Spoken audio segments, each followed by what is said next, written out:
नमस्ते भारत, नमस्ते किसान। मैं गणेश किसान फिर से किसान कार्यशाला प्लेटफॉर्म पर आज हूँ अकोला में तेल्हारा तहसील में रायखेड़ करके ग्राम है और यहाँ पे लगभग किसान 4 साल से मेरे साथ जुड़े हुए हैं।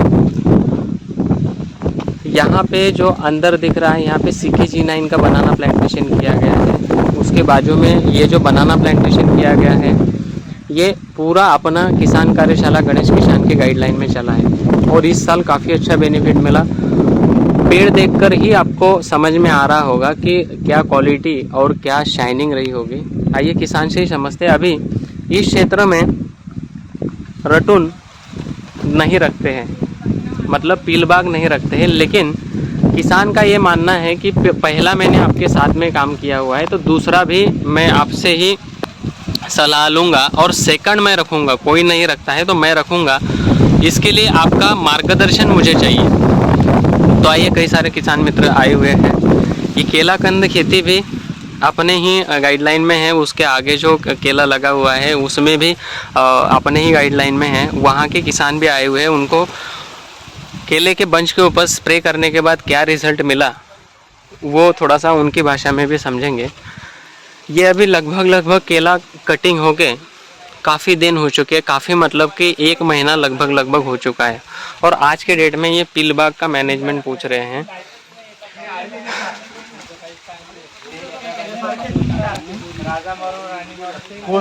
नमस्कार। आता थोडीशी आपली जे बोलणी आपले जे बोलणं आहे ना ते थोडंसं बंद करा, म्हणजे जेणेकरून कसं आहे की आता हवा चालते आणि हवा चालत असल्यामुळे खोडवा नियोजन हे आवाज येणार नाही व्यवस्थित। सर्वात आधी सौरभ भाऊ तुमचा परिचय द्या की आपण कुठे आहेत आणि ह्या बागामध्ये मी कमीत कमी 2 ते 3 वेळा आलो आहे, 3ऱ्या वेळा येत असेल आहे ना। आता ज्या वेळेला तुम्हाला मार्गदर्शन केलं त्याचा काय तुम्हाला बेनिफिट आणि काय रिझल्ट मिळाला, कारण सुरुवाती अवस्थेमध्ये ज्या टायमाला बाग छोटी होती त्या टायमाला मन भरपूर नाराज होतं तुमचं, बरोबर?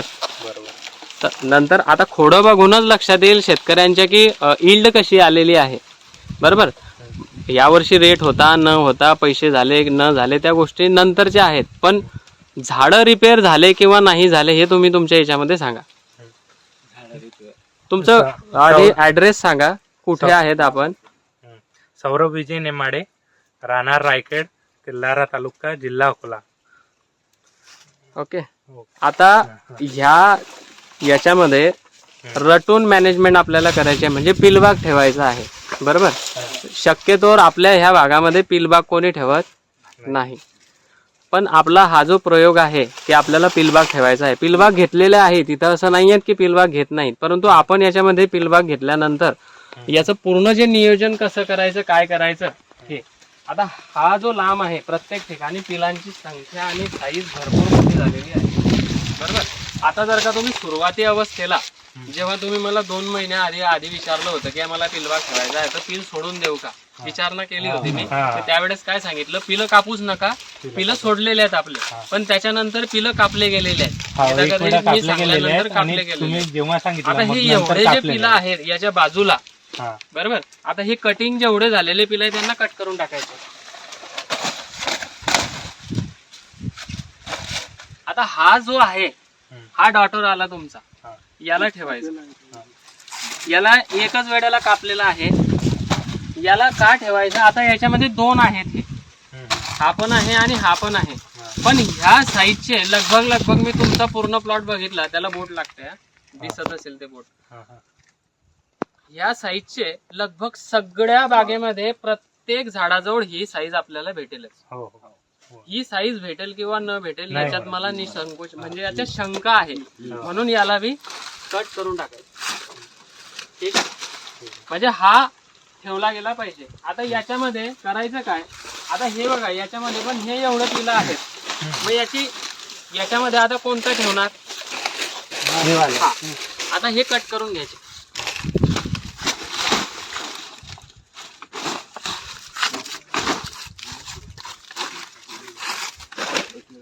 हा झाला पीलबाग, है ना? आता हा जो आहे हा तिसरा, आणखी परत इथं। आता याला ठेवायचा कोणता? याच्यामध्ये ते कटिंग झालेली आहे, बरोबर? ओके, आता हा जो आहे याला किंवा याला ठेवू शकतात, कारण हा त्याच्या बरोबरीमध्ये आहे।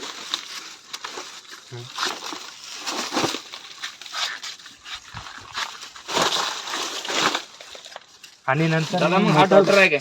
आता हा बघा, हे हा जो आहे हा बी तुम्ही ह्या बाजूने ठेवू शकता. तर तेच ना, काय होते आपण कट करून टाकतो आणि नंतर लक्षात येते की आपण कटच हे केलं. आता हे दोन आहेत, आता हे दोन संभ्रम करतायत, बरोबर. बरोबर. तर याला तुम्ही उडवू शकता. डॉटरशी काही घेणं देणं नाही. आणि हे झाड आहे ना, हं. काही दिवसांनी इथं गड्डा पडतो. हा, आता याला कसं आहे, हा जो आहे आता तुम्ही याची पत्ती कापून घेतली, बरोबर. आता हे आता लगभग तुमचे प्लॅन्ट सगळे खाली झालेले आहेत. आता याला करायचं काय, हा जर सोडला तुम्ही दादा बाजूला येऊन जा.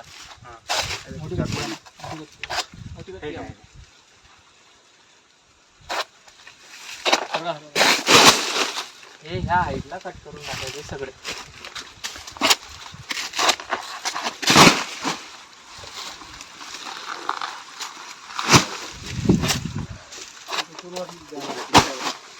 बरोबर.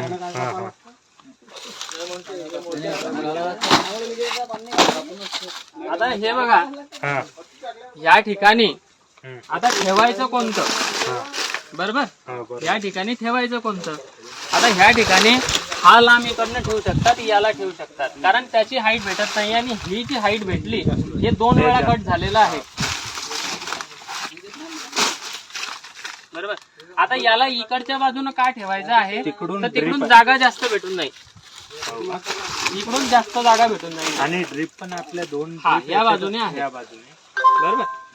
हे झालं, आलं लक्षात तुमच्या. आता हे जे आहेत,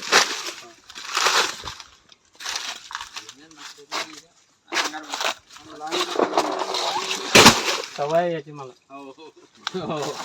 आलं ना. आता बघा, हे जे आहेत याच्यामध्ये सर्वात आधी तर मोठ्याला कापून टाकायचं. आता ह्या हिच्यामध्ये हे सगळे कापले गेलेले आहेत, परंतु लक्षात आपले हेवी येतं की हे किती वेळा कापले गेलेले आहेत. ज्याला जेवढी जास्त कॉलर असते ना तेवढं जास्त वेळ ते कापलं गेलेलं असतं. आता हा बघा, याच्यामध्ये हा 2 ते 3 वेळा हा पण कापला गेलेला आहे, हा बी 2 वेळा कापला गेलेला आहे, हा पण 2 वेळा कापला गेलेला आहे, बरोबर. पण याचं जे पान आहे हे पान मॅच्युअर आहे, याचं पान पिवळं वाटर पान काढायला लागलं की याला बी काढून टाकायचं.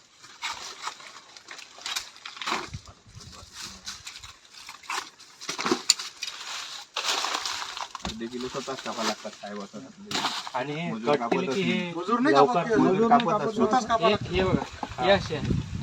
काय म्हणता, आणि हे लवकर येतात. आता हे बघा, हे जोपर्यंत असं टकलं, हे बघा जेवढं खालून कापताना तेवढे हे पिलं गायब होऊन जाते, बरोबर.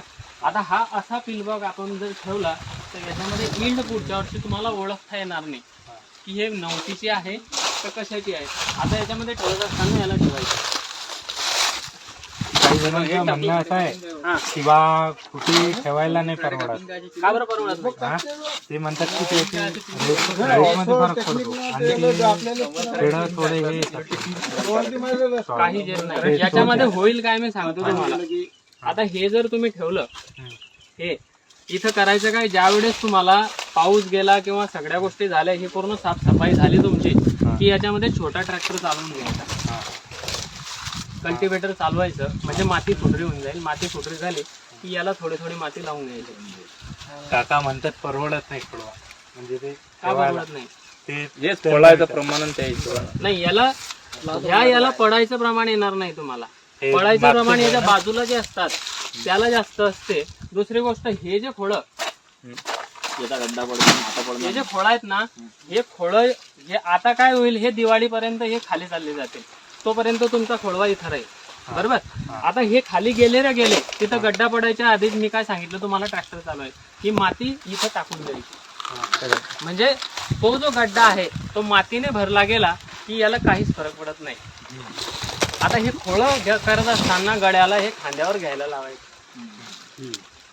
म्हणजे प्रत्येक मग याच्यापेक्षा खालून कापलं गेलं फायद्याचं. हा, तुम्ही खालूनही कापू शकता त्याला. फायद्याचं म्हणजे लवकर गड्डा पडून राहिला ना, लवकर गड्डा आता जे म्हणतात हे दिवाळी लोक नाही, हे 15 दिवसातच एवढं आहे. याला बघा, इथूनही तुम्ही समजा लवकर बुडातून कापलं प्रमाण भर लावून द्यायची, याला इथूनही कापू शकता. लवकर भर लागते ना मग. कारण होतं काय, हा याच्यावरती डिपेंड हे सगळे आहे. याचं फूड रिवर्स जातं म्हणजे जातं. आता दुसरी गोष्ट, याच्यावरती पानं नाही आहे, बरोबर. आता हे कटिंग झाली याची की हे सेल्फ डिपेंड होऊन जातात, हे स्वतःचं अन्न स्वतः तयार करतात. मग याच्यामध्ये हा जो आहे याला जर का आपण बेसल डोस भरून यांना जर का आपण ड्रिल करून घेतलं तर हा सेपरेट चालतो. ड्रिल जर मारला तुम्ही, तसं आज पिलं कापले, उद्याच्या दिवशी 2 जणांना सांगितलं की तू नुसते याच्यात ड्रिल मारून घे रे, बस संपला विषय. बाग 1 नंबर आणि प्रीमियम येईल तुमची बाग. याची वाढ खूप हे पिढी पण तशीच झाली होती आपली सुरुवातला. आता हे प्रत्येक ठिकाणी तुमच्याजवळ ह्या गोष्टी आहेत, हे प्रत्येक ठिकाणी आहे, तुम्ही ते घेऊ शकता.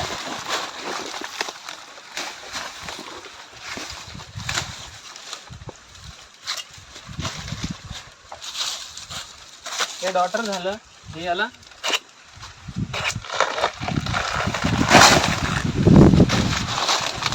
हे खांद्यावरती घ्यायचं. मी तर पटकन घेतो खांद्यावरती, पटकन टाकतो खाली, कारण कपडे खराब होऊन जातात. हे असा जर कंटिन्यू, आता सगळीकडे बघा तुम्ही, हे पिलं जे ठेवलं आपण तिथपासून, फक्त कुठे कुठे पिलं जे आहेत, किती फरक पडेल, 1 ते 2 पानाचा. आता काही दिवसानंतर दिवाळीला जर हे असे झाले तर तुम्ही माझी पिल बागाला पोंगा भरणीचा एक व्हिडिओ टाकलेला आहे मी, त्याला पोंगा भरणी करून घ्यायची. जे लहाने झाडं दिसत आहेत नव्हती सारखी, त्याला पोंगा भरणी करून घ्यायची, झाडं एक सारखे पडतील, ना करपा दिसेल, ना चरका दिसेल, ना काही दिसेल. हे 4 महिन्यानंतर हा पिलबाग असा दिसेल की इथं 9ची लावलेली होती आपण जूनची, कारण झाडं बी दिसणार नाहीत, हे गायब झाले. सगळ्यात जास्त करपा आणि सिगाटोका येण्यामागचं कारण पिलबागामध्ये हे सुडोस्टेम्प आहे. कारण हे धीरे धीरे धीरे धीरे कुजतात, याचे चारी बाजूचे पानं सडतात, त्याच्यावरती फंगस नेहमी असते. आपण स्प्रे हिरव्या पानांवरती करतो, कोणी कोणी शेतकरी याच्यावरती करतात. फंगस ही केव्हाही मृत शरीरावरती जास्त लवकर पसरते, हे प्रत्येकाला माहिती आहे, बरोबर आहे की नाही. आता ह्या झाडामध्ये काही आहे का तसं न्यूट्रिशन गेन करण्या एवढं काही आहे का? याला डिकम्पोस्टच व्हायचं आहे, याला खाली रिव्हर्स जायचं आहे. मग याच्यावरती फंगस पनपते. हे बघा, ही पूर्ण फंगस पूर्ण याच्यामध्ये स्प्रेड होते. आता हे जर का कट करून तुम्ही याच्यावरती जर स्प्रे केला तर तो प्रोटेक्शन झालं, आणि नंतर हे जे पिलं आहेत हे तुम्ही बाग सफा केल्यानंतर असं दिसेल तुम्हाला की अरे 1 नंबर काम झालेलं आहे, म्हणजे तुमची 9ती लागून गेली, एवढी झाली. आणि हा असा पडेल ना की जबरदस्त. आणि बेनिफिट तुम्हाला असा आहे की आज तुमच्या प्रत्येक झाडाजवळ जे मी पीळ ठेवलेलं आहे ते रेडी आहे, प्रत्येक झाडाजवळ आहे. फक्त ठेवत असताना लक्ष ठेवावं लागतं. उधळा घेऊन घेऊ का?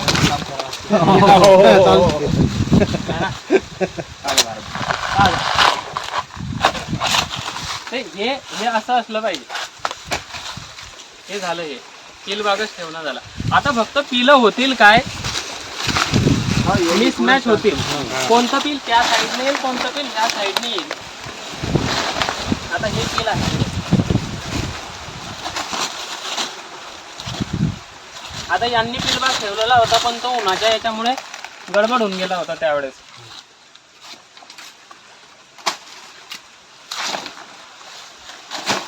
चालेल, हे आलं पील. काय मग या साईडचं जर ठेवलं का ते बी सोडू शकतात, हेही सोडू शकतात तुम्ही, काही प्रॉब्लेम नाहीये. पण होतं काय, आज आपल्याजवळ टाइम आहे, आपल्याजवळ पिलं त्या साईडचे आहेत. जर का पिलं सगळीकडे ह्या साईडचे नसते तर आपण हीच साईड सोडली असते. आम्ही कन्फ्युज कसं होतो, आता काही वेळेस ते मागा कोणी साहेब आले होते, ते 2 पिलं पानं ठेवा म्हणा, म्हणजे कन्फ्युज, म्हणजे झाडाला 2 पानं ठेवा म्हणा. होतं काय मी सांगतो, म्हणजे आम्हाला आमचं सुचत नाही ना काय करावं. कोणते बी साहेब येऊ काही येऊ, हे झाड मदर प्लांट यांना फूड देतो, हे सत्य गोष्ट आहे, बरोबर. पण बापाची प्रॉपर्टी जोपर्यंत माहिती आहे पोराला की यानं 10 एकर कमावून ठेवले, तो मस्त एसीत बसतो. आपल्याला काय घ्या करायला लागतं रे, करून ठेवलाय ना, आलं का लक्षात. पण ज्यावेळेस त्याला स्वतः झिजावं लागतं त्यावेळेस त्याला त्या मार्केटची बी किंमत कळते, माणसांची बी किंमत कळते, आणि रट्टे घट्टे बी त्याला पडलेले असतात. तसे याला रट्टे घट्टे पडत नाही. हा 4 महिने याच्यावर डिपेंड असतो, बरोबर. 5व्या महिन्यामध्ये जेव्हा हा म्हातारा होऊन पिढीवरती मरायला जातो त्या टायमाला याला लक्षात येते की याच्या आईला आता तर आपल्याला खायला पाहिजे काहीतरी. तेव्हा त्याला उमजत नाही. बरोबर, उमजत नाही तोपर्यंत मनमन तेवढ्या मुळा काळा होऊन गेलेले असतात. त्याला सवयच नाही ना त्या मार्केटची. आलं का? हा डिपेंडिंग असतो दुसऱ्यावरती. मग तेव्हा होतं काय, याला तर पोसून दिलेलं असतं बापाने चांगल्या प्रकारे, त्याला घड यायला 1.5 महिना बाकी असतो, तेव्हा तो कुठेतरी एफर्ट लावतो. मग तडलोक करपा बी येतोच आहे, सिगाटोका बी येतोच आहे. आलं लक्षात? म्हणून याला आज सेपरेट करून टाका. हा किती फूड देणार आहे, हा इथं बी टाकला तुम्ही तर इथून बी तर हे सगळं बायोमास कार्बन तुम्ही मध्ये टाकलेलं आहे, हे रिव्हर्सच जाणार आहे. आणि हा मला सांगा, एका बापाची 10 एकर जमीन आहे आणि त्यातला एक चांगला आहे आणि 3 खराब आहे, तर तो एकालाच पूर्ण देणार आहे का? तो सगळ्यांना वाटेल ना. हा, म्हणून तुम्ही गायब करा, जो ठेवायचा आहे बापाला बी उडवून टाका, प्रॉपर्टी सगळी आपल्या नावावर.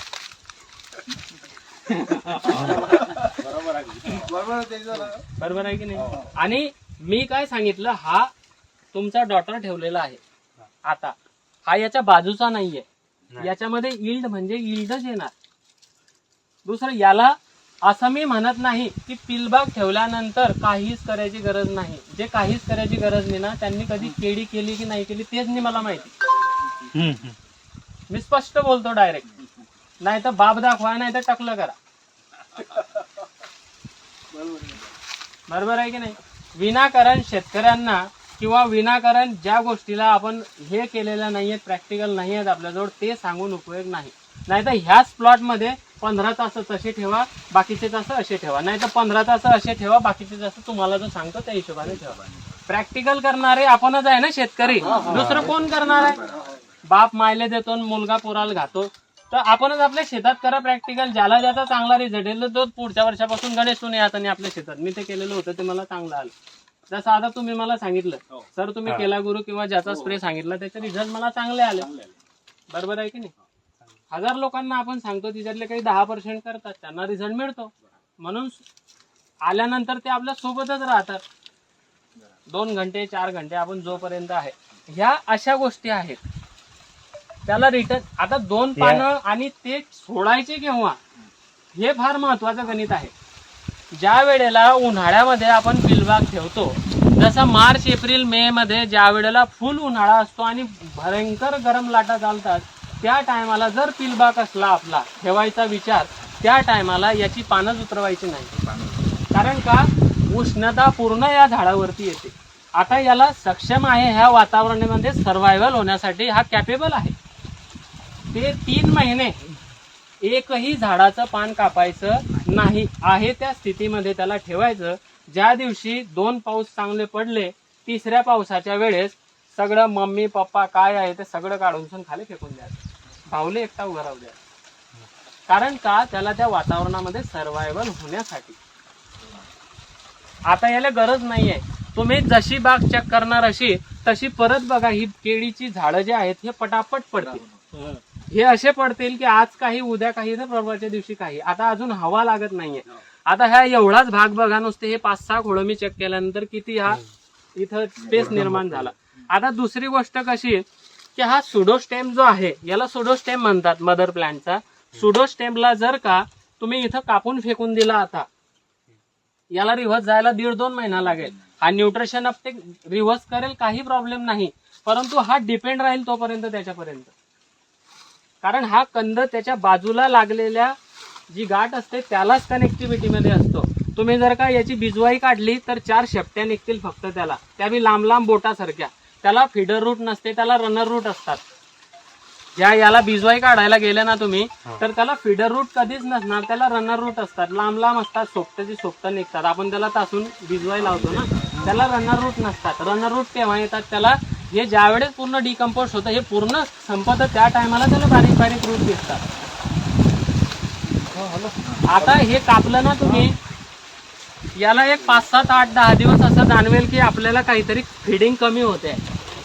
त्याच्यानंतर तो असा पळायला लागेल, कारण त्याला वाटेल ना, प्रत्येकाला ह्या याच्यामध्ये वनस्पती असू द्या का मानव असू द्या, त्याला जगण्याची अपेक्षा आहे. आणि ज्याला मरायचं आहे मग तो आत्महत्या करतो. बरोबर, तर ज्याला जगायचं आहे तो पडणार आहे. म्हणून हे पील बघा, हे त्याच्या ऑटोमॅटिकली बाहेर पडेल. आता याला करायचं काय, याला हे इथून कापलं तुम्ही, जसे हे खोडं कापलेले आहेत, तुम्ही इथूनही कापू शकता. हे कापले, की यांना चारी बाजूला जेवढे पिलांना मी कट केलेलं आहे तेवढ्यांना ड्रिल मारून घेणे. ड्रिल मारल्यानंतर त्याच्यामध्ये थोडा थोडा युरिया टाकून देणे, म्हणजे तिथलं ते स्टॉक होऊन जाईल. त्याच्यानंतर फंगीसाईड घ्यायचं. कोणतं? आता जैविक मध्ये जर तुम्ही जात असले तर जैविक मध्ये जैविक भूप्रहरी नावाचं मी एक किट बनवलेलं आहे. ते कॅप्सूल आणून तुम्ही बनवू शकतात, त्याचे स्प्रे करू शकतात. जर ते नाही करायचं असलं तर नॉर्मल मार्केटमधून कार्बनडिझम मेन्कोजेब आणायचं. कॉन्टॅक्ट आणि सिस्टमॅटिक फंगीसाईड 15 लिटर पाण्यामध्ये 15 ते 20 ग्रॅम घ्यायचं आणि त्याच्यामध्ये थोडीशी अल्कोहोल मिळवायची. देशी दारू जरी टाकली तरी चालते आणि त्याचा स्प्रे करून घ्यायचा याच्यावरती. आता ते अल्कोहोल एका पंपाला 20 ते 30 ml बस तेवढंच टाकायचं आणि याला स्प्रे करून घ्यायचं. आणि तिसरी गोष्ट होते काय, आता तुमच्या प्रत्येक शेतकऱ्यांचा एकच प्रश्न आहे की पिलबाग कोलमडून पडते खाली. का पडते? तर सततचा जो पाऊस असतो त्या पावसामुळे याच्या मुळ्या काळ्या पडतात आणि याला मुळ्याच नसतात, फक्त रनर रूट असतात. फीडर रूट याला नंतर येतात. तोपर्यंत तो मॅच्युरिटी झालेला असतो. एखादी म्हणतो काय भडावानी वाढलाय आणि अक्कलच नाही बारे, बरोबर. तो गोष्टी कशाही करतो तशा त्याचं ते काम होते त्या टायमाला.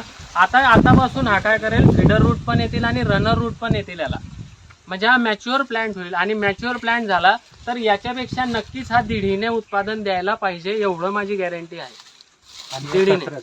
हे कचऱ्याच्या हिशोबाने काय आहे, हा कचरा बेस्ट आहे, काही प्रॉब्लेम नाहीये. फक्त करायचं काय, जशा मुळा काळ्या पडतात त्याच्यासाठी केलं गेलं काय पाहिजे. मार्केटला फ्युराडॉन मिळतं बरोबर. ते तुम्ही इथं 2-2, 5-5 दाणे टाकू शकतात. त्याच्या स्मेलने हे ज्या बारीक बुरशा असतात, ज्या कवकनाशकी ज्या काही असतात त्या त्याच्या मुळांवरती असतात. किंवा मी जसं जैविक भूप्रहरी स्प्रेसाठी सांगितलं ते ड्रिंचिंगसाठी सुद्धा वापरू शकता. आता तुम्ही म्हणणार आहे जैविक भूप्रहरी काय नाटक, हे आम्हाला समजतच नाही. तर त्याच्यामध्ये ट्रायकोसुडो, बिव्हेरिया बॅसिलस, मेटारायझिन, बिव्हेरिया बेशियाना या सगळ्या प्रकारचे जैविक जे ह्या आहेत ते सगळं त्याच्यामध्ये आहेत. इन्सेक्ट मारणारे, थ्रिप्स मारणारे, तुमच्या सूत्रकृमीला आळा घालणारे, तुमच्या व्हाईट ग्रबला मारणारे, या सगळ्या प्रकारचे जे किडे पतंग जे आहेत त्यांना मारण्यासाठी त्याच्यामध्ये सगळं मॉलिक्यूल आहे. फक्त तुम्हाला टाक्यांमध्ये ते मल्टिप्लिकेशन करावं लागेल. एक वेळा मल्टिप्लिकेशन केलं की वर्षभर ते मिश्रण तुम्हाला पुरत राहील, कुठून काही आणायची गरज नाही. तर ह्या अशा प्रकारे तुम्ही जर का हे पिलबाग ठेवला तर तुम्हाला बऱ्यापैकी चांगले रिझल्ट पुढच्या वर्षी येतील. जेणेकरून, आणि दुसरी गोष्ट तुम्हाला असं वाटते की पिलबागामध्ये भाव कमी मिळतात. आता मला सांगा, मागच्या वर्षी केळीची रोपं घेतली तर रोपं घेत असताना 15-16 रुपयाचा दणका. रोपं घेत असताना लागवड केल्यानंतर 1.5-2 महिने त्याच्या मागेच फिरावं लागतं. ड्रिंचिंग झाली, इरवेनिया आला, CMV झाला, पिवळे पडले, पाणी दिलं नाही. याला तसं प्रॉब्लेम आहे का? याला तसं काहीच येणार नाही. याला 2 बेसल डोस द्या, 1-2 पोंगा भरणी द्या, 1-2 स्प्रे करा, बस विषय संपला. आणि खर्च काहीच नाही ना, फक्त हे साफसफाई करायची आहे. दुसरी गोष्ट, एवढं बायोमास कार्बन पडल्यानंतर शेणखत टाकायची गरज नाही. याला बेसल डोस भरत असताना शेणखतासोबत मिक्सचर करून द्या, म्हणजे त्याची पूर्तता जी असली, काही रिक्वायरमेंट असली जी आपण पूर्ण करू शकत नाही, ते शेणखताच्या माध्यमातून होऊ शकते. मग NPK मध्ये DAP द्या, पोटॅश द्या, सिंगल सुपर फॉस्फेट द्या. म्हणजे जमिनीमध्ये ह्या पावसामुळे जर का जमीन अल्कलाईन किंवा ॲसिडिक झालेली असली तर दोघांना मेंटेन करेल. ती ड्रीप टाकलेलीच आहे, फक्त ड्रीपला ज्या कचऱ्याच्या खाली दाबली गेलेली आहे तिला कचऱ्याच्या वरती करा, काढून ठेवले बरोबर. ते चांगली गोष्ट आहे. आता हे जे तुम्ही सुंबे खाली टाकणार ना, हे दाबले जातील, त्याच्यावरती वरनं हे करायचं. आता महिन्यातनं 1 ते 2 वेळा हे एवढं कचरा असल्यावर तुम्हाला डिकम्पोजर सोडायला काहीच हरकत नाही. कारण तुमच्याकडे कंपोस्ट तुम्ही टाकलेला आहे, त्याला डी करण्यासाठी डिकम्पोस्ट तुम्ही वारंवार सोडले, त्याचे अपायकारक परिणाम येणार नाही, त्याचे परिणामकारक परिणाम येतील याच्यावरती. कारण कंपोस्ट इथं पडलेलं आहे. अप्रतिम आणि बेस्ट पिलबाग येईल आजच्या 1 वर्षानंतरच आपण इथं व्हिडिओ बनवू, 6 महिन्यानंतरच व्हिडिओ बनवू जेव्हा निष्वळ येईल. कारण हे एवढ्या पटकन पडतं, हे याला बूस्ट असतं. कटिंग याची आधी येईल. आपले आता ज्या बागा लावलेल्या आहेत, माझ्या माहितीनुसार हा जर व्यवस्थित चालला तर हा मे पासूनच सुरुवात होऊन जाईल. मे-जून मध्ये चालू होऊन जाईल. आणि मे-जून मध्ये जेव्हा येते ना, तेव्हा ते घडावर ऊन पडते आणि तो दांडा शेकला जातो. हा, शेकला जातो. मग त्याला काय करतात, मे मध्ये झाकून घेतलं होतं तरी नाही इथं ते झाक्याची जी प्रॉपर हे असते की नाही, आता आपल्याकडे होतं काय, भरपूर शेतकरी ते दंडा झाकतात, लगेच 1 महिन्यानंतर पाऊस येतो, परत ते काढावे लागतात. तर त्या आपल्यासाठी उचापत्या गोष्टी आहेत, पण करावं लागते. आता करणार काय त्या गोष्टीला, इलाज नाहीये. जर नाही झाकलं तर दंडा शिकला जाईल, आणि झाकलं आणि कंटिन्यूस पावसामध्ये ठेवून राखलं तर त्या केळीवरती डाग पडतात, नाही शकल्या जातात मध्ये. म्हणजे हे करावंच लागते, त्याला ते इलाज नाहीये. आता हे आता पिलबाग ठेवत असताना तुम्हाला काटेकोरपणे तिथं उभं राहून ह्या गोष्टी कराव्या लागतील, नाही तर अन्यथा त्यांना लक्षात नाही आलं तर मग ते कोणत्याही प्रकारचे पिलं ठेवून देतील. आता असं आहे, आता ह्या ठिकाणी बघा, या ठिकाणी हे एकच वेळा कटिंग झालेलं आहे, तर याला तुम्ही ठेवू शकता. हे तुम्हाला व्यवस्थित करावं लागेल.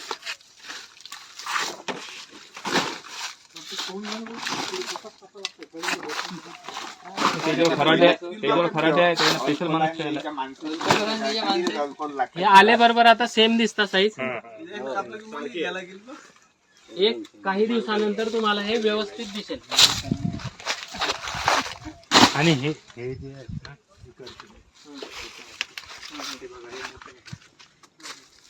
आता याच्यामध्ये हे जरी ठेवलं ना तुम्ही तरी चालतं. हे आता शेवटे जे आहेत हे इकडनं हवा कंटिन्युअसली लागते, म्हणजे इथं केळी लवकर पडते. मग इथं लहान जरी ठेवलं या 2-3 याच्यामध्ये तरी चालतं,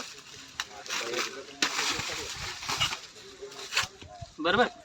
हे जरी ठेवलं ना तरी हे व्यवस्थित बरं सर, आता समजा हे या पिलाचं नियोजन सोडलं, आता माझा प्लॉट लेट याच्यापेक्षा लेट जन्मलेला आहे, ते आता सध्या त्यांचं म्हणणं की बा हे नाही ठेवायचे. हे जर ठेवलं ना तर हे बी बेस्ट आहे, तर काही प्रॉब्लेम नाहीये. चालू होईल ते साधारण या साईडचं आता तुमची कटिंग झालेली आहे का, पूर्ण कटिंग झालेली आहे? म्हणजे जवळपास 80% झाली. हा, मग तुमचं 80% झालेली असली. होतं काय की आपल्याकडे निदर्शनात ज्या गोष्टी येतात तसं आपण त्याला पिन ठेवायचं. त्यांचं म्हणणं आहे, जास्त जे एकसारखे असतील आता त्या ठिकाणी जर तुमच्या शेतामध्ये असे प्रत्येक याच्यावरती 2-2, 3-3 पिलं आहेत, असे तर असतातच, पण असे जर असले तर मग हा निवड करा ना, काही प्रॉब्लेम नाही. याला जर निवड केला तुम्ही तर असे एक सारखे भेटतील, काही प्रॉब्लेम नाही. सर डॉटर म्हटलं जाईल काही डॉटरचं सिस्टम मी तुम्हाला काहीच सांगत नाहीये, फक्त मी तुम्हाला एक सारखं बिल कसं ठेवता येईल ते सांगतो आहे. आलं का लक्षात? तो डोक्यातनं सिस्टर आणि डॉटर काढून टाका. आता डॉटर लयच ठिकाणी गेलं की ते याच्यासाठी होतं आहे की ते त्याला मॅच करत आहे, बरोबर आहे की नाही. काही ठिकाणी सिस्टर बी येतील, बरोबर, पण शक्यतोवर माझ्या माहितीनुसार 70% डॉटर येतील त्याच्यामध्ये, कारण ते एक सारखे डॉटर आहेत म्हणून ते डॉटर एक सारखे येते. मग तुम्हाला त्याचे परिणाम, आता हे बी डॉटरच आहेत, याला ठेवू शकतात तुम्ही, बरोबर. आमचा विचार काय चालू आहे, हे झाडायचे आहे की नाही, अंतरावर पीक द्यायचं डॉटरच्या साईडनं. म्हणजे आता हा कसा आहे, हा याच्यावर डिपेंड नाही आहे, हा याचा स्वतः आता हे बनवलं, हा याच्या बाजूला असला ना की इथं गड्डा पडला की तो त्या बाजूला खंडून खाली पडून जातो. आणि रेटचा विषय आला ना तर रेट 2 ते 3 रुपयाने कमीच असतो, पण खर्च बी त्या मानाने कमीच लागलेला असतो ना आपल्याला. पिलबाग म्हटल्यानंतर एक ग्रीन अमाऊंट आहे. आणि बघा, रेट कमी मिळणे किंवा न मिळणे, ज्यावेळेस केळीला डिमांड असतो ना त्यावेळेस सगळी केळी सगळ्या इथे भरून जाते, आणि ज्यावेळेस केळीला भाव नसतो त्या टायमाला सोन्यासारख्या केळीला बी ते मातीसारखं भेटतात, बरोबर आहे की नाही. तर त्या टायमाला काही फरक पडत नाही. आता पिलबागामध्ये जर का जम माल असला, आता कोणाजवळ एकदम चांगल्या क्वालिटीचा, तो फक्त 50 पैसे ते 1 रुपयाने कमी घेईल त्याला. आणि ते बी जर शेतकऱ्याने दिला तर, आणि शेतकऱ्याने जर आड्या टाकल्या तर मग ते बी माल त्याला भेटणार नाही, कारण आज केळीला डिमांड आहे. डिमांडनुसार, मागणीनुसार जर आपल्याजवळ सप्लाय असला ना तर मग आपल्याला भावाची त्यावेळेस मग ते हे कमतरता जागू हे होत नाही.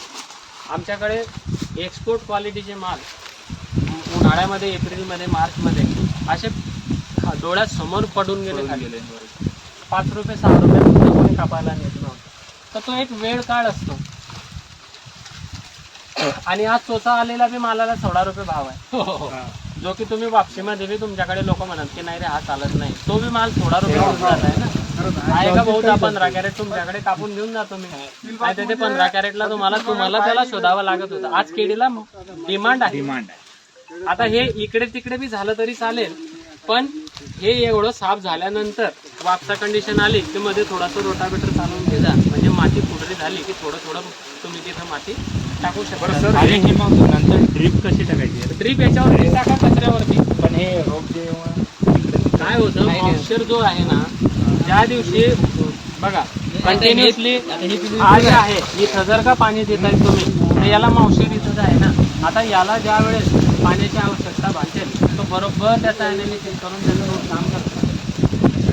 आलं का लक्षात? आता तुम्हाला मी जर म्हटलं नाही इकडून टाकून घ्यायचं काय केलं इकडून आहे दोन्ही साईडने आले बरोबर. म्हणून केळीसाठी डबल लॅटरल असणे फार आवश्यक आहे. एक विचारतो मी एकदा प्रयोग केला 2 झाडा मिळून 3 लॅटरल टाकल्या ज्या झाडाच्या बाहेरून त्या झाडाच्या बाहेरून आणि मधात सेंटरला माझ्याकडे योगायोग ते 2 लिटर वाले डिस्चार्ज वाले लॅटरल होते त्या मी 2 साईडनं टाकले मधात 4 लिटर वाले बरोबर. त्याचा काय फायदा झाला? त्याचा बेनिफिट हा झाला की ते झाडं पडले नाही एक साईडनं चुकले नाही. खोडवाचा विषय खोडवा असताना नाही ते त्या कायम राहिलं नाही खोडवा नव्हता आता नव्हती केळी लागवड करत असताना मी प्रत्येकाला आधीपासून सांगितलं याला मागच्या 2 वर्षापासून सांगितलं की केळी पहिल्यांदा लागवड करत असताना ज्याच्याजवळ डबल लॅटरलची लाईन टाकण्याची आहे त्याने केळी लावायला पाहिजे. कारण केळी हा ट्युबरिक क्रॉप असतो आणि केळीला चारही बाजूने मुळा असतात. मान्य करता? एका बाजूने असते का? बरोबर. आता ही परिस्थिती तसं मार्गदर्शन करावं लागतंय. नाहीतर 2 लाईनी आहे तरच मी तुमच्या शेतात येतो आणि तुम्हाला मार्गदर्शन करत नाही त्या झाल्या चुकीच्या गोष्टी. आज सिंगल लॅटरल मध्ये तुम्हाला कसं चांगलं करता येईल ते आधी सांगून जातो. पण डबल लॅटरल केळीला जर असली तर डबल बेनिफिट. कारण मुळी काळी पडत नाही बंद पडत नाही या महत्वाचा फायदा. दुसरी गोष्ट आता भरपूर शेतकरी म्हणतील की काळी पडत नाही तर जास्त पाणी झालं की मुळी काळी पडते. 2 लॅटरल मध्ये ही पाण्याचं नियोजन फार अत्यावश्यक म्हणजे नियोजन फार महत्वाचं आहे. 2 लॅटरल टाकल्यानंतर त्याचं नियोजन झालं पाहिजे. मग त्याला 2 लिटर डिस्चार्जचं ड्रिपर टाकलं पाहिजे. जसं 4 लिटर मध्ये जर तुम्ही 4 घंटे चालवताय तर तेच 2 लिटरचे ड्रिपर टाकून ती 4 घंटे चालवा ना. पाण्याला फक्त तुम्ही काय केलं डिव्हायडेशन केलं. ड्रिप तेच लॅटरलच्या मध्ये 4 लिटर डिस्चार्जच तेवढंच त्या बोरिंग मधून फेकला जाणारा फोर्स बी तेवढाच आहे. फक्त त्या पाण्याला तुम्ही डिव्हायडेशन केलं. अर्ध पाणी इकडनं चालवलं अर्ध पाणी तिकडनं चालवलं. पण त्याचा बेनिफिट तुम्हाला केळीमध्ये असा झाला की पडझड कमी झाली आणि यील्ड मध्ये कमीत कमी 2 ते 3 किलोचा फरक पडतो आणि केळीमध्ये क्वालिटी पण कंट्रोल होत्या. बरोबर. आता पिलबागामध्ये ह्या छोट्या छोट्या ज्या गोष्टी आहेत कोणी म्हणतं ठेवा कोणी म्हणतं नाही ठेवा कोणी म्हणतं याला राहू द्या त्याला जाऊ द्या. तर हे सुडोस्टेम जे आहेत आता काय आहे करपा आणि सिगाटोका पहिले कधी दिसत होता दिवाळीच्या मोसममध्ये. त्याच्या आधी डोळ्याला बी दिसत नव्हता. बरोबर. आता तुम्ही हे सगळं साफसफाई केली आणि हे सुडोस्टेम ठेवले. आता मी तुम्हाला स्प्रे कितीही वेळा सांगितला तर तुम्ही पिलांवरतीच मारणार जे की तुम्ही त्याच्यापासून यील्ड घेणार आहे. तुमच्या डोक्यामध्ये हे राहणारच नाही की हा याला बी मारला पाहिजे. कारण सगळ्यात जास्त फंगल ह्या झाडावरती राहील कारण हे मृत होत चालले म्हणून त्याला काढून इथं द्या फेकून आणि पिलं ठेवले ड्रिल मारले. जेवढ्या लवकरात लवकर ड्रिल मारसा ड्रिल 1.5 इंची पाईप घ्यायचा त्याला खालनं हे करून घ्यायचं ते आणि वरनं त्याचा हा गाभा निघून येईल तेवढं त्याला क्रॉस कट करून घ्यायचा. म्हणजे प्रत्येक वेळेस काढायची गरज नाही. त्याला दाबलं खाली की तो पहिला गिद्धू वरती येतो हा गिद्धू परत त्याच्यामध्ये जातो. म्हणजे काढायची गरज नाही. त्याला एक सायकलच्या ह्याच्यावानी बनवून घ्यायचं ते हवा मारण्याच्या पंपवानी ते मारत बसतात त्याला करत राहायचं त्याचं ते. ड्रिल केल्याने हा फायदा होईल की हे पिलं लवकर येणार नाही. वारंवार पिलं कापावे लागणार नाही. बरोबर. ते वाटेल की हे 5 दिवस 6 दिवस.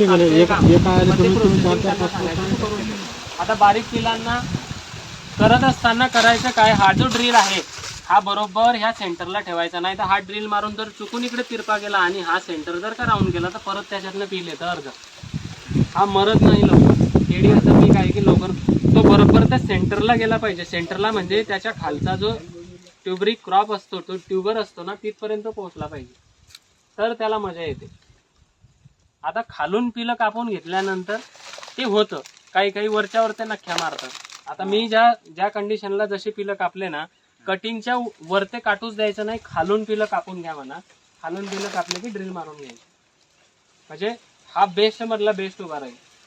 हा पिलबाग चांगला येईल काही प्रॉब्लेम नाही आहे. आणि शक्यतो ठेवायचं कधी पिलबाग जेव्हा घड कापतो की त्याच्या आधी. आता होतं कसं पिलबागाचं नियोजन जे आहे काही शेतकरी 60 ते 70% जे वेन असते ते झाल्याच्या नंतर पिलबाग ठेवायला लागतात. ते म्हणतात की मग बाजूचं पिल सोडून द्या एक पिल आणि बाकीचे कट करून टाका. आता जो पिलबाग ठेवताय तुम्ही हा फील्डबाग सक्सेस आहे. सक्सेस याच्यासाठी की याच्यामध्ये 90 म्हणजे 95% केळी पूर्ण कटिंग होऊन गेलेली आहे. म्हणजे प्रत्येक पिलाला पडण्यासाठी त्याला स्वतः तो स्वतंत्र आहे. आता ज्या झाडांजवळ अजूनही थोडं उभ्या आहेत त्या ठिकाणी पील ठेवल्यानंतर ही पील चाल करणार नाही. मग ते समजा मोजून जर बोटावर मोजण्या एवढे जर 500 झाडं असले तर त्या ठिकाणी जिथं झाड आहे तिथं पील ठेवायचं कोणतं, याच्यापेक्षा मोठं. कारण तो 15 दिवसानंतर कापला जातोय का 1 महिन्यानंतर कापला जातोय का काय आहे, तर तोपर्यंत तो मोठा जर ठेवला तर हा तोपर्यंत या 15-20 दिवसामध्ये एवढा होईल. म्हणजे तो त्याची हाईट मॅच करत नाही. आलं लक्षात? आता समजा याला घड आहे, याला तो मोठा बी ठेवला तर त्याला आणे ठेवायची गरज नाही. म्हणजे तो घड कापला गेला की त्याला कट करून इकडे आणायचं, विषय संपला. म्हणजे ह्या गोष्टीचं नियोजन बी फार महत्वाचं आहे. नाही तर सगळीकडे सांगितलं की पूर्ण एक सारखेच ठेवा तर मग ते गडबड होते, तो पील मागे पडतो. पिलबाग हा केव्हाही 70% पील खाली झाल्यानंतर म्हणजे बाग खाली झाल्याच्या नंतर ठेवला गेला पाहिजे. 70 ते 80% बाग खाली झाली की मग पीलच सिलेक्शन केले पाहिजे. मग बाग निसवणी झाली की पीलच नाही कापल्याला पाहिजे. काही फरक पडत नाही. कारण त्या टायमाला आपण 2 ते 3 स्प्रे जर का घडांवरती घेतले तर ते झाड पूर्ण फोर्स लावते की हे घड मी लवकर भरून घ्यायला पाहिजे. तुम्ही बघा पिलं चाल करत नाही त्या टायमाला. ज्या टायमाला घड भरण्याचा टायमिंग असतो त्या टायमाला पिलं चाल करत नाही, ते पूर्ण सावलीत असतात आणि झाडाचं पूर्ण लक्ष त्या घडाकडे असतं. जर तुम्ही 2 स्प्रे वरनं घेतले ना, त्याला जे ऑक्सिजनचे मी जे सांगितलेले आहे तर त्याच्याने वाधा पण चांगला येतो, किपिंग क्वालिटी पण चांगली येते आणि माल चकाकीवाणी दिसतो. म्हणजे येणारा व्यापारी एकदा तुमच्या शेतात येऊन गेला की तो परत येतो. खोटी गोष्ट आहे दादा, बरोबर? तर ते आपल्याला ते नियोजन माहिती असलं पाहिजे. मग वेळेवरती विचारणा झाली पाहिजे. विचारणा झाल्यानंतर मी जे सांगितलेलं आहे त्याचा रिझल्ट येतो हे मला माहिती आहे. आता तुम्ही शेतकरी आहेत, यांनी स्प्रे केलेला आहे, हे मला स्वतःहून सांगतायत की दादा तुम्ही जो स्प्रे, मलाच माहिती नाही की मी यांना कोणता स्प्रे सांगितलेला आहे. कारण माझ्याकडे भयंकर फोन येतात, भयंकर हे येतात, बरोबर? ते मला सांगतात की मी तुम्ही सांगितलं केला गुरु ते 19 त्याचा स्प्रे केला तर म्हणजे केळ्याला भयंकर म्हणजे शायनिंग आली जबरदस्त. व्यापारी परत विचारत होता आपल्या याच्यात पिकले नाही, एक पण पिकला नाही. अच्छा, म्हणजे दुसरीकडे पिकले. पण सर हा जे करपा दिसते, आता मी एक मेले प्लॉट लावलेला आहे, त्याच्यावर खालच्या पानावर हा करपा आला, भयंकर आला. त्यांच्या बाजूच्या केळीवर होता, माझाही प्लॉट बाजूने होता, त्या केळीवरून आमच्या केळीवर आला आणि त्या केळीत जेवढं प्रमाण होतं बाजूच्या केळीचं पिकायचं ते भयंकर. हा करपा नाही आहे, हा जो आहे हा सिगाटोका आहे. हा सिगाटोका आहे, बरोबर?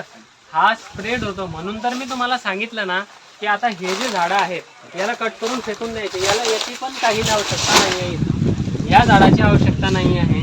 आता हे जे झाड उभं आहे या झाडांची बी आवश्यकता नाही. ते काय म्हणतो तुम्हाला सौरभ, हे जे झाडं आहेत, हे वांजे जे झाडं आहेत राहिलेले किती असतील, 50-100 असतील, यांना बी ठेवायचं, यांना पण ठेवायचं नाही. यांना सरळ कट करून इथं फेकून द्यायचे. नाही तर हे पानं जे आहेत हा घड तर काही देणारच नाही आणि दिला बी तर हा आपल्याने काही विकला जाणार नाही.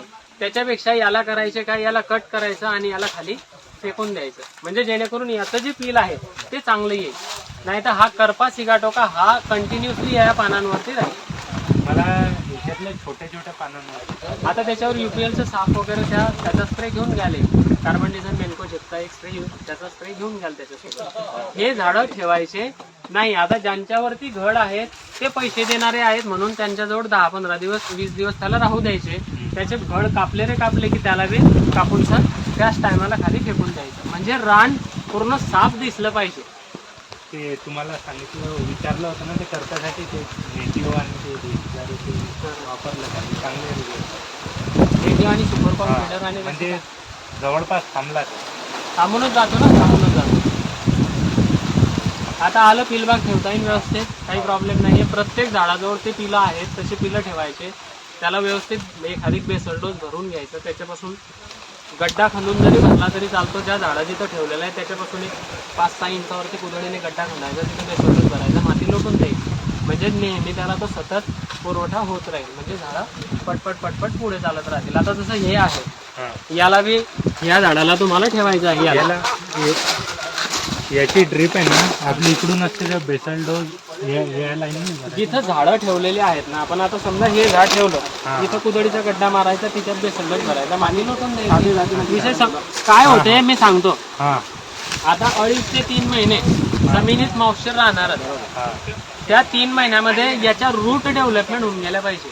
आता रूट कशा असतात, ह्या 1.5 फुटाच्या ओऱ्यामध्ये पूर्ण फिरून जातात. दुसरी गोष्ट, जिथं मॉइश्चर असतं तिथं रूट जाऊन पोहोचतात. आता ह्या रूट जोपर्यंत ह्या सगळीकडे पाणी आहे तिथं सगळीकडे दिसतील, पण जसं जसं पाऊस बंद होईल आणि जसं जसं ड्राय व्हायला लागेल तिथल्या मुळा सगळ्या डेड होण्यास सुरू होऊन जातील, काळ्या होण्यास सुरू होऊन जाते. मग व्हाईट रूट कुठे राहील, जिथं ड्रिपचं सतत पाणी पडतं तिथं त्या रूट दिसतात. मग आता ते कसं आहे, काही त्या बाजूला आहेत काही ह्या बाजूला आहेत, तर रूटचं जेवढंही पाणी पडेल ना तेवढं बरोबर ते त्या भागाला मॉइश्चर देतं. आता होतं काय, काही काही वेळेला पिलबाग ठेवल्यानंतर सिंगल लॅटरल असलं की जर का ऊन जास्त पडलं, ह्या बाजूने तडा पडल्या आणि वातावरणामध्ये सुद्धा ह्युमिडिटीपेक्षा ड्रायनेस भरपूर जास्त आहे, त्या टायमाला तुम्ही फ्लड इरिगेशनने जर पाणी दिलं केळीला, मी द्यायला लावलेलं आहे, माझ्या स्वतःच्या शेतात लावलेलं आहे, त्याच्याने अप्रतिम आणि बेस्ट रिझल्ट येतात.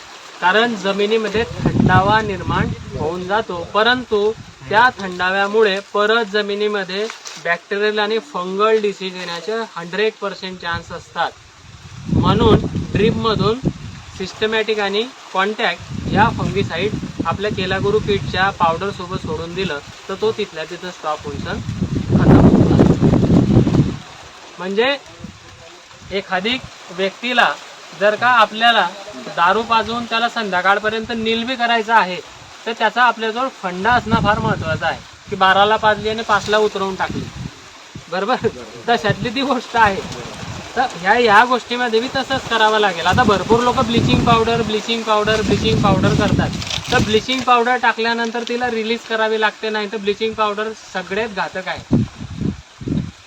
तर ती जर का रिलीज नाही केली तर त्या तिथले बॅक्टेरियल जे मित्र बॅक्टेरिया आहेत त्याला पनपू देत नाही, हे सत्य गोष्ट आहे. उन्हाळ्यातल्या पिढीसाठी मग ते रिलीज कशी होते, ती रिलीज अल्कोहोलच्या माध्यमातून होते.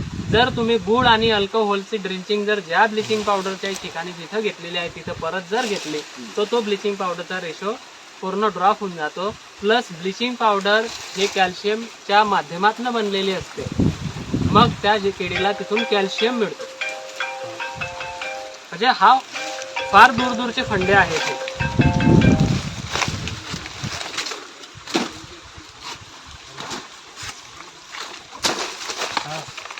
आता हे बी आहे, जिथं वाटतं तिथं पिलं राहू द्यायचे. डबल जातात घेऊन घ्यायचे. हे जे आहे हे बी सोडू शकतात, हे बी सोडू शकतात. झालं है ना, आलं हे बी पिल व्यवस्थित आलं, सगळं आलं. आता ही एक सारखे आहेत, सिम्पटम चांगले आहेत, सगळ्या गोष्टी आहेत, फक्त अप्पर डिपर. पण बाग म्हणजे बाग सुपर आहे तुमचा पिल बाग. स्पेशल डोस किती द्यायचे मग? बेसल डोस 2 करायचे, शक्यतोवर मिडल रिलीजचे करायचे 10-26-26 किंवा 12-32-16.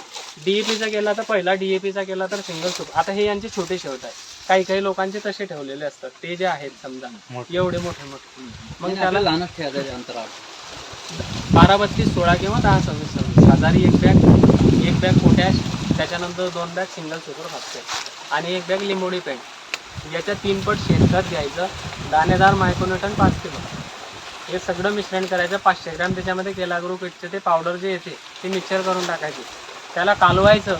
कालवल्यानंतर झाडापासून दूर समजा हे ठेवलेलं आहे आपण, याच्यापासून इथं कुदडीला गड्डा पाडायचा. गड्डा पाडला की एवढा मोठं जे आहे हे मिश्रण इथं टाकून द्यायचं आणि मातीच्या ह्याच्यावर लोटून द्यायचं. बस याचं काम झालं. हा याचं काम करत राहीन, आपण आपलं काम करून टाकलं. 1 ते 2 वेळा हे पिलं कापल्यानंतर फंगीसाईडचा स्प्रे करून घ्यायचा याच्यावरती, कारण इथं फंगस येईल कापल्यानंतर. आधी ड्रिल करायचं, नंतर स्प्रे करून घ्यायचा. हे शक्य तेवढं खालून मारता येईल तेवढं खालून माय कटिंग मारून टाकायचं. पूर्ण कापून गेला मी. कोणी मुंडक्या एवढं येतं, कोणी आपण खालून कापा म्हणजे लवकर ड्रॉ होईल. लवकर ड्रॉ झाल्यानंतर आपण ट्रॅक्टर वगैरे चालून याच्यावरती माती लोटून देऊ शकतो. त्यासाठी ते रोटरसाठी बरं, मी काय म्हणतो, जर समजा तणनाशकाचा यूज केला तर कशामध्ये? केळीमध्ये तणनाशक